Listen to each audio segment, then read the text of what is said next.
Later, you'll win in spite of your manager. I've got examples of that. Yep.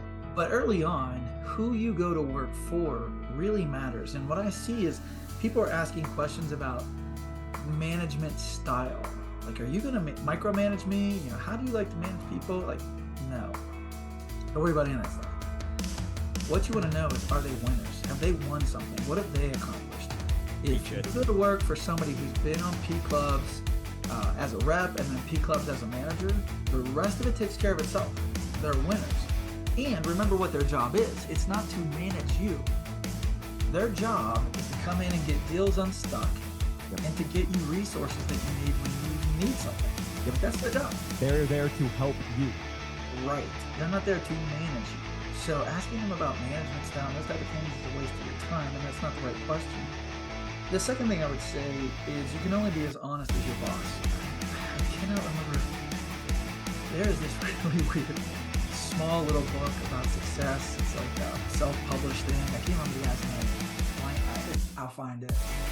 But it's like Miller's Rule or something like that. Anyway, his rule is you can only be as honest as your boss. Yep. At some point, if they're doing something that's outside the lines, they're going to ask you to do something outside the lines, and you're going to say no, and then it's over. Right? Like, yep. Come on. Yeah. So, you know, you really do want to get at some of that, and you want specific examples of them really, you know, putting some of their ethics and their character on their sleeve. Now, I'm a Christian, right? You say, no. It kind of means like, I believe that if I do certain things, I go to hell. Yep. Come on. There's a higher authority. And so, you know, ethics, religion, you know, those type of things. In an interview process in a corporate environment, those things can be a little bit hard to get at. And so, well, how do I get at some of the stuff? I want to know that I'm working for a good person.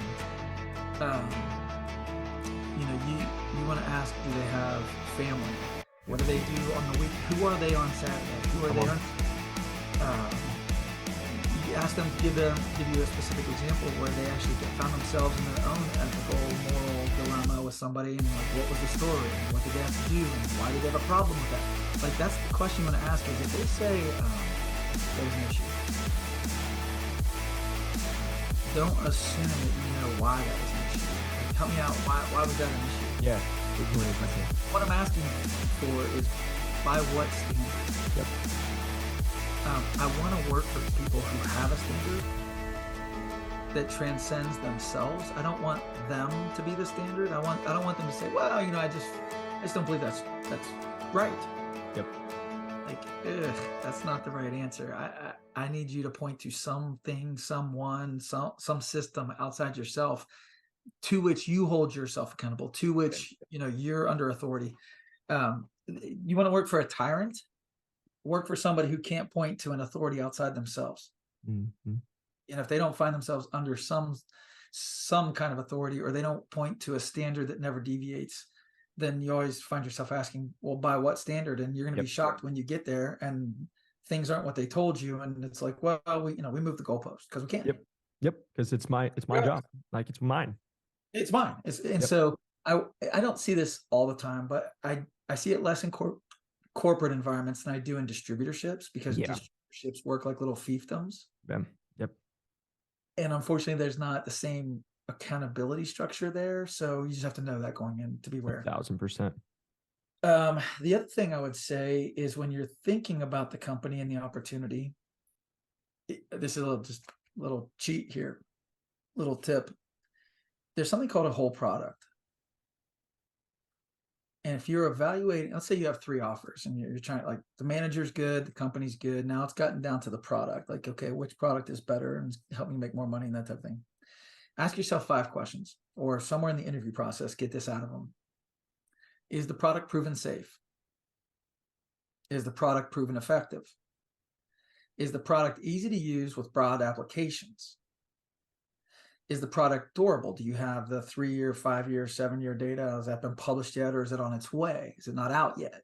Mm-hmm. And then finally, is it financially feasible? Do you have code?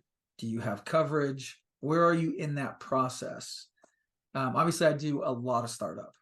Yep. And many times we come to market with a safety study, maybe one landmark clinical efficacy trial. We don't have the long-term data. Maybe we have a code, Yeah. probably don't have insurance coverage. We might be indicated for one application, not expanded indications, not right. So there's a continuum there, but those are the 5 product questions you want to ask. Like, where are we in this product's life cycle? And in terms of how well this product sells, show me that you've addressed those 5 issues. Because for every facility, every surgeon, every VAC committee, like, I got news for you. Guess what they're going to want? So when you finally get, past the manager, past the culture, past some of these other issues, and you're down to that product, those are the questions. And that's the analysis you want to do. Yep. Especially if you have options, if you are choosing between 2 jobs or 3 jobs. Yep. That's what you want to look at. What else have you found Yeah. it's good to look at?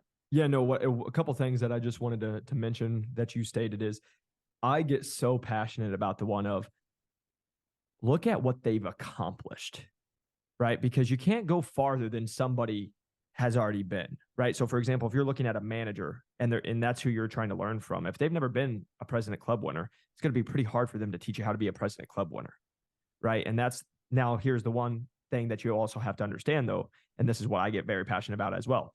There's a lot of people in the NFL who can run a 4.3, but they can't teach you how to run a 4.3.